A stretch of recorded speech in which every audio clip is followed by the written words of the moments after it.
আপনি একটু আমাকে ইয়া করেন জহির খান ভাই। হ্যাঁ, আচ্ছা, ধন্যবাদ। জহির খান ভাই যে ঘোষণাটা দিয়েছেন এটা আমি আরেকবার আপনাদেরকে বলতেছি, এটা একটু শুনবেন। আমাদের প্রতিষ্ঠাতা ও সভাপতি হচ্ছেন আমাদের সোহাগ চৌধুরী ভাই এবং সিনিয়র সহসভাপতি হচ্ছেন আমাদের জামাল ভাই, সহসভাপতি হচ্ছেন আমাদের হাবিব ভাই, সহসভাপতি আরেকজন হচ্ছেন আমাদের আবু বকর ভাই, সহসভাপতি আরেকজন হচ্ছেন আমাদের আমিনুল্লাহ ভাই। তো আমরা সভাপতির পরে আমরা 4 জন রেখেছি সহসভাপতি পোস্টে। এরপরে সাধারণ সম্পাদক পদে আমি আহমেদ, যুগ্ম সম্পাদক হচ্ছেন আমাদের জান্নাত ইসলাম, সাংগঠনিক সম্পাদক হচ্ছেন আমাদের মঞ্জুরুল ভাই এবং সহ সাংগঠনিক সম্পাদক হচ্ছেন আমাদের আমেনা আপু, আমাদের প্রচার সম্পাদক হচ্ছেন সাইফুল ইসলাম ভাই, সহ প্রচার সম্পাদক হচ্ছেন আমাদের আলামিন ভাই, এরপর আমাদের দপ্তর সম্পাদক হচ্ছেন আমাদের সোহেল রানা ভাই,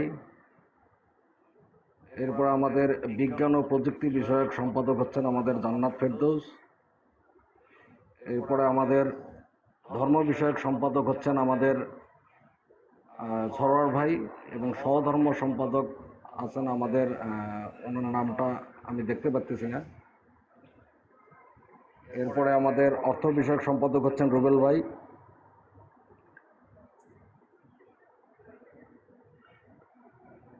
এরপর পরিবেশ বিষয়ক সম্পাদক হচ্ছেন আমাদের মিস সাথী বেগম, শিক্ষা বিষয়ক সম্পাদক হচ্ছেন আমাদের নুরি আপু, আমাদের প্রকাশনা বিষয়ক সম্পাদক হচ্ছেন আমাদের জামাল টু,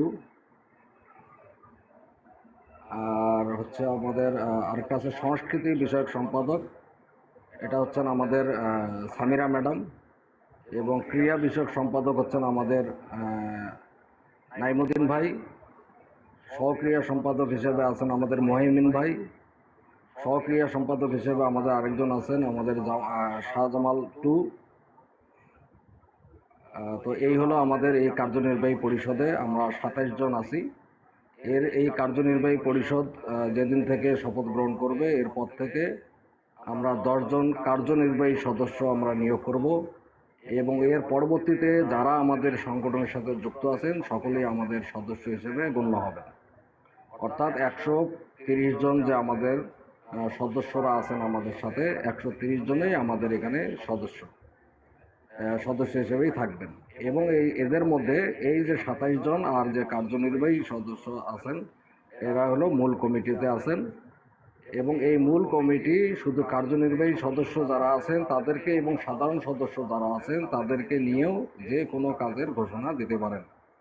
যেমন ইতিমধ্যে আমাদের একটা কমিটি করে দেওয়া আছে অনুদান গ্রহণ ও প্রস্তাবনা গ্রহণ এবং অনুদান যাচাই বাছাইকরণের যে আমাদের কমিটিটা আছে, এটা অ্যাকচুয়ালি আমাদের এই কার্যনির্বাহী কমিটি হওয়ার পরে হওয়ার কথা ছিল, কিন্তু যেহেতু কার্যনির্বাহী কমিটি একটু দেরিতে আমাদের ঘোষণা আসছে সেহেতু ওই কমিটিটা আমরা করে দিয়েছি। ওই কমিটি বহাল থাকবে এবং ওই কমিটিতে যারা আছে তারা যে কার্যক্রমের সাথে জড়িত আছে তারা ওই কার্যক্রম করবে। এর পরবর্তীতে যদি কোনো কার্যক্রম পরিচালনার জন্য আমাদের কোনো কমিটি দরকার হয় অবশ্যই কার্যনির্বাহী কমিটি থেকে সিদ্ধান্ত সাপেক্ষে অন্যান্য কমিটিগুলো সাব কমিটিগুলো করে দেওয়া হবে। যেমন মনে করেন যদি কারোর সঙ্গে আমাদের যে সদস্যদের সাথে যোগাযোগ করার জন্য যে একটা আমরা চিন্তা ভাবনা করছি কমিটির, সেটাও এই কার্যনির্বাহী পরিষদ কমিটি সিদ্ধান্ত নেবে এবং পরবর্তীতে যত ধরনের সিদ্ধান্ত আসবে সব সিদ্ধান্তই এই কার্যনির্বাহী পরিষদ থেকেই হবে। তো আমি আশা করব এই কার্যনির্বাহী পরিষদে যারা আছেন এবং এখানে যারা উপস্থিত আছেন এবং নিচে যারা উপস্থিত আছেন তারা সকলেই এক এক করে তাদের মতামত ব্যক্ত করবেন এবং যে পদে আপনারা আছেন সেই পদকে আপনারা কিভাবে মূল্যায়ন করবেন এবং আমাদের প্রতিষ্ঠাতা যে ঘোষণা দিয়েছেন আগামী শুক্রবারে আমরা বাদ জুম্মা আমরা একটা আয়োজন করব। এই কমিটিতে যারা আছে তারা সকলেই আমরা শপথ গ্রহণ অনুষ্ঠানে উপস্থিত থাকার চেষ্টা করব এবং উপস্থিত থাকবো এবং এই সংগঠনকে যাতে সামনের দিকে এগিয়ে নিয়ে যাওয়া যায় সেইভাবে আমরা কাজ করব ইনশাল্লাহ। তো ধন্যবাদ সকলকে।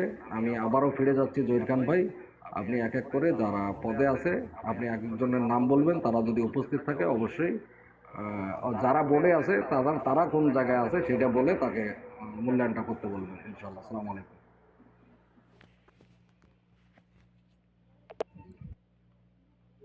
ভালো বুঝবো।